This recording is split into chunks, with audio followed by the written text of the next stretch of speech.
This is a CBS2 News update. I'm Mary. Calvi, a Long Island karate teacher, is under arrest accused of sexually abusing a teenage girl. Suffolk County police say 26-year-old Michael Corretto inappropriately touched a 14-year-old student at the Dragon's Gate Martial Arts Academy in Oakdale last month. He is charged with sexual abuse and endangering the welfare of a child. Police are asking anyone else who may have had a similar encounter with Corretto to contact them.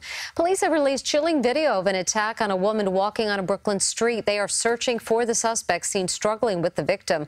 The woman was walking home from a nearby bar at around 2:15 Thursday morning when she was grabbed from behind and pushed into a wall. Police say the suspect tried to rape her, knocked her to the ground when she resisted, and then sexually assaulted her. He then fled on Richardson Street in a dark sedan. Right now, New Jersey Transit says commuters can still expect up to 45 minutes of delays after trains' wheels came off the track shortly after leaving Penn Station last night. NJ Transit calling it a minor slow-speed derailment. No injuries were reported. Just a few minutes ago, we asked Governor Murphy about the incident. This derailment last night that somebody called a minor derailment, I'm thinking to myself, if I were on that train, it wouldn't be minor to me. So if people are upset about it, I don't blame them. So we'll put the money in, we'll put the leadership in. We're going to get positive train control done. By the way, the deadline's December 31st. We are hiring more engineers, trying to find creative ways to train them faster and still make sure that they're at the level of competence that we need. The governor also said an audit on New Jersey Transit is expected to be out on Tuesday. Well, temperatures are feeling more like fall today. Here's Vanessa Murdock with your forecast. They most certainly are, Mary. About 10 degrees cooler than yesterday's, where we'll land this afternoon. At the moment, it's 63 degrees under partly cloudy skies. Variable winds are at 6 miles per hour. It's going to be a beautiful afternoon. We've got 56 right now in Monticello, 65 in Yaphank, 66 in Toms River. The dew points have dropped dramatically.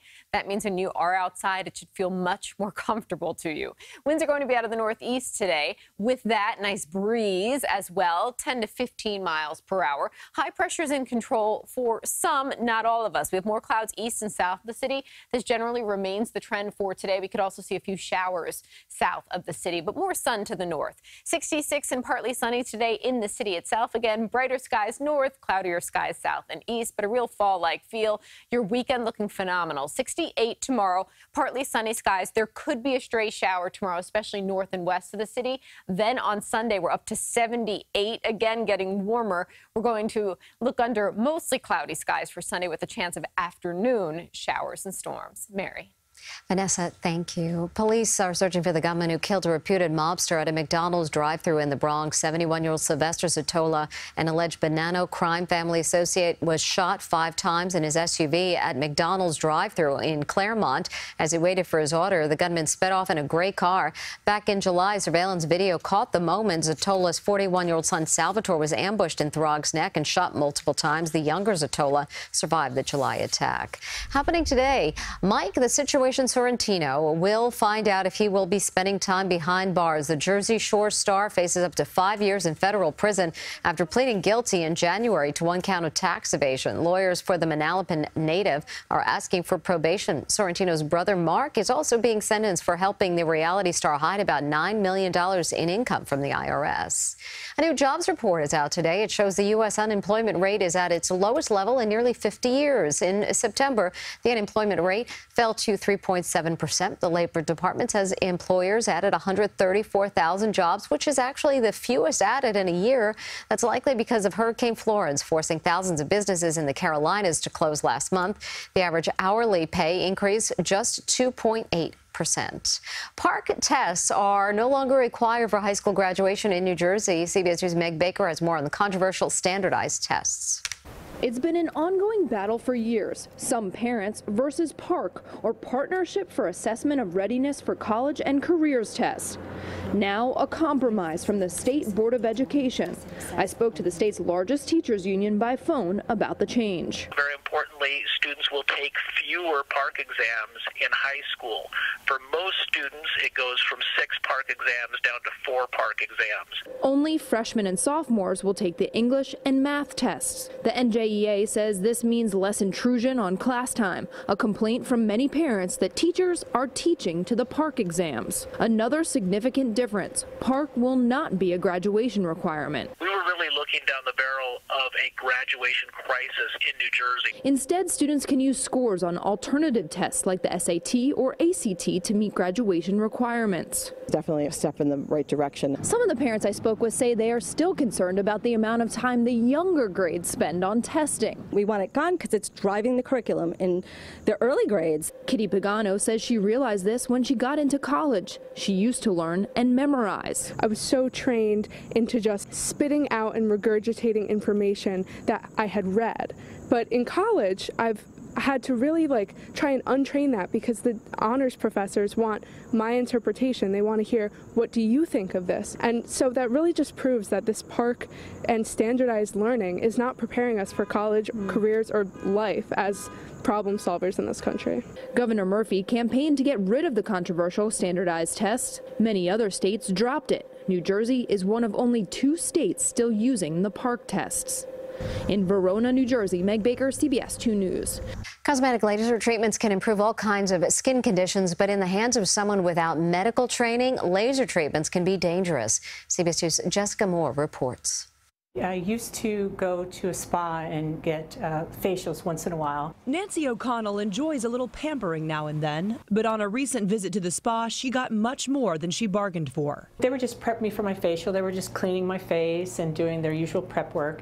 And they said, oh, there's a little rash here, and we can make that go away with a little laser treatment. It was not just a little rash. In O'Connell's case, the rash her facialist wanted to remove with a laser was actually a deep squamous cell carcinoma. It could have been terrible. Laser skin resurfacing is an excellent option to erase skin irregularities, especially for someone like O'Connell, who has lots of freckles and sunspots. I kind of describe lasers as almost like a magic bullet, where you can resurface the skin without any cutting or stitching. But here's the problem. According to the American Society of Dermatologic Surgery, not everyone who's operating these incredibly high-powered lasers actually has the training to understand just how powerful they are. Dr. Omar Ibrahimi is a board-certified dermatologist. In New York, somebody that graduated high school can pick up and fire a laser. If you look at the overall data for complications reported to the state, the majority of those complications are occurring when lasers are fired by non-physicians. One of the biggest complications doctors are now seeing, says dermatologist Kavita Mariwala, is untrained laser technicians missing or obscuring skin cancers. If you're the person firing that laser and you don't recognize a sunspot versus, let's say, a superficial melanoma, the laser is going to get rid of the color on all of them. And now you've just removed the only clinical sign of that superficial melanoma that a doctor would have. If you wipe out the pigment from the spot, it might be hard to see until it's too late. Luckily, O'Connell declined the laser treatment and showed the spot to her dermatologist, who ultimately performed surgery. I'm just grateful. If they did laser it, this still would be underneath, and I would never know. And now she's cancer-free. Jessica Moore, CBS 2 News. In New Jersey, only medical doctors can operate lasers. In New York, any spa worker can use them on customers. Well, happening today, the legendary rivalry continues as the Yankees play the Boston Red Sox in Game 1 of the American League Division Series. The Yankees held a workout Thursday at Fenway Park to get ready for tonight's game. J.A. Happ will take them out for the Yankees, while Chris Sale gets the start for Boston. They'll play Game 2 tomorrow night at Fenway before returning to the Bronx Monday for Game 3 in the best-of-5 series. And Steve Obermeyer will be at Fenway Park for Game 1 tonight for us. Our live coverage begins on CBS 2 News beginning at 5. And starting today, we can finally get a real-life peek into the halls of the Hogwarts School of Witchcraft and Wizardry. The highly anticipated Harry Potter History of Magic exhibition opens at the New York Historical Society today, but CBS 2 got an early look.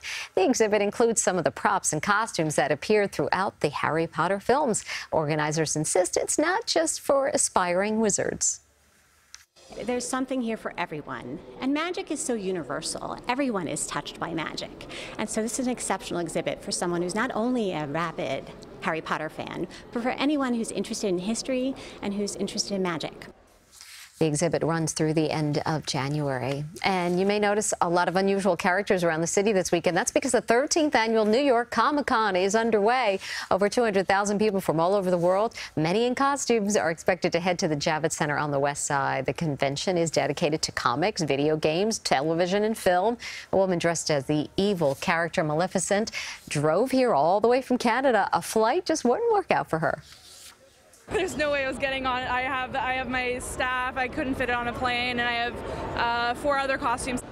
Comic-Con is sold out. It ends on Sunday. And that's your CBS2 News Update. I'm Mary Calvi. Have a great weekend.